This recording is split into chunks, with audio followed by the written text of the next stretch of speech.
Hey, what's up? This is Norris, and I'm here again with another monthly makes video. This is for the month of May, and I know we almost halfway through June, and I'm just now putting May's video up.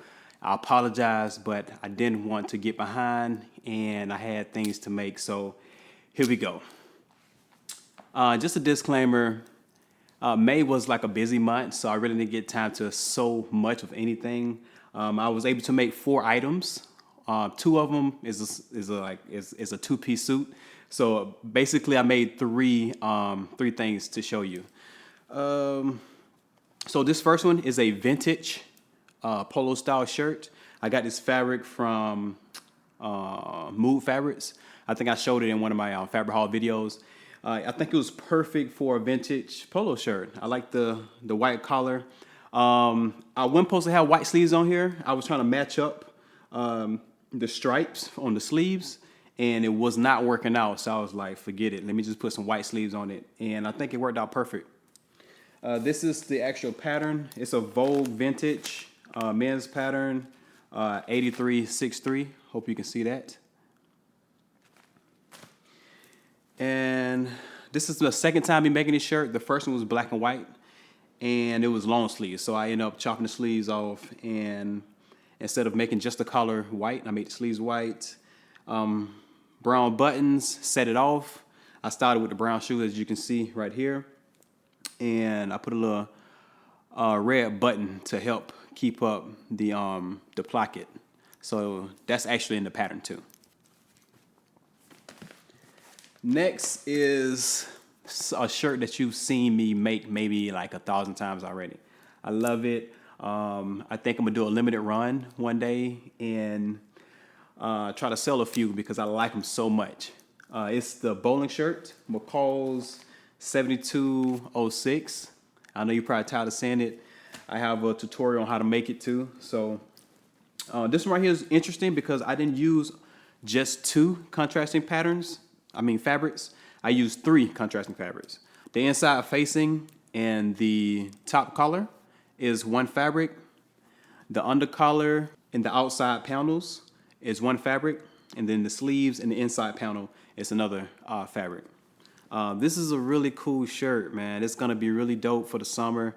I wore it today just to test it out. Walked down the street, I had a few people looking at me, a few people saying, hey man, that's a dope shirt. So I got really good feedback from it. I really like this. Plan to see this shirt maybe a few more times in a few different fabrics throughout the summer. So now we make it to the suit. First, let me just start with the pants because the pants were like perfect. I got the suit pants down to like almost a T. All the details are there. I did underlining for the front so the fabric won't stretch. The band is really nice and sturdy. I was able to figure it out I think a few months ago. And the plaid matches up perfect in the front, in the back, on the side. They're just perfect. They fit like a glove. And I really like the extended waistband. I love doing this to my pants. The one button here and then a hook and eye up underneath. It's perfect. So the jacket is okay. I ran into a few problems with the lining. It was my first time putting the lining on the sleeve and then putting the sleeve on the jacket. Usually I do the whole jacket and then I do the whole lining and then I put it together. But I did a little different. And when I did, I figured out that I should have done it a different way. But by the time I did, it was too late. I already had it together. It took me a long time to line up the plaid and I didn't want to take it loose. So I'm gonna show you what I'm talking about. So right here, as you can see, it's not finished.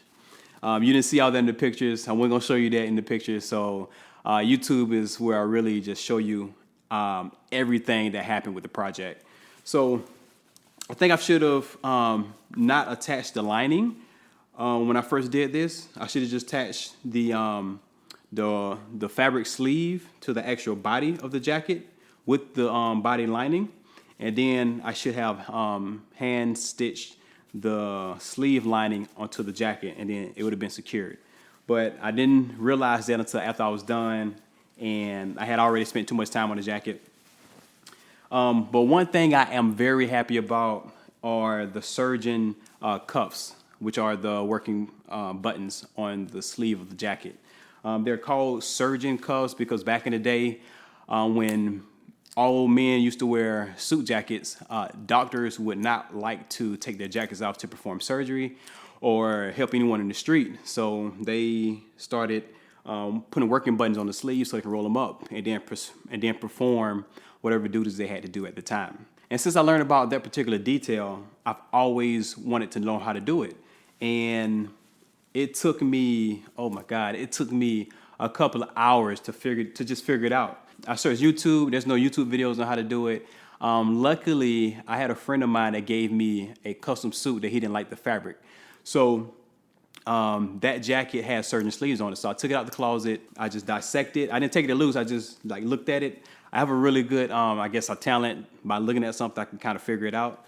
So that's exactly what I did. And then I lined it. Lining it was difficult too. The back vent, I forgot to modify the pattern because this is pattern 7046 Berta. As you see, is not much of anything on the actual cover. But the pattern does not have vents. And like I did with my yellow suit, I was able to modify it to create a vent, but I forgot to cut it out. So I had to make a seam and add additional fabric on here to make it work. You really can't tell because it's plaid and you don't see a seam right there. I was able to match up the plaid really well. So that was another thing that kind of pissed me off about the jacket. The peak lapels. So Mimi has a pattern with peak lapels. So I end up just just tracing that off and then adding it and modifying it to this particular pattern. And it came out really well. Look at that peak. Man, that's nice. And I also did the breast pocket again. There's no breast pocket on this pattern. I have no idea why you would design a men's jacket without a breast pocket. You always need a pocket square, no matter what you're wearing, no matter what the attire is. If you're wearing a suit, if you're wearing a tux, if you're wearing a t-shirt and a blazer, it's always nice to have that little detail of the pocket square. I think that's about it. I also did a full lining too. This was the first time me lining a full jacket with the vent. That was difficult. I had to figure that out too. So although this jacket gave me a really, really, really hard time, I actually feel good. I feel better about this one than I did the yellow one because I just made it, and some of the details that I wanted to do, I wasn't able to do it because I was like rushing in time to finish it before Easter. But this right here, I actually had time to like work out the surgical buttons and with the surgeon buttons and do the peak lapel, which was something new. So it was a lot of new things I did with this jacket, and I learned so much in the process of making it. I just wish it wasn't plaid because not only did I had to figure it out, I had to make sure the plaid was lining too. So it was like triple the trouble. But I guess that's it. Thanks for watching. Leave me some feedback. If you are a little bit more advanced than I am, please leave me some tips and techniques that I could do next time in the comments below. I'm still learning, as you know, of course. This is only my second suit. Although it looks really nice on the blog, I'm going to give you all the nit and gritty here on my YouTube channel. So thanks for tuning in. Like, comment, subscribe. Follow me on Instagram at Norris Danta Ford, and Danta is spelled D-A-N-T-A. Until next time, see you next week.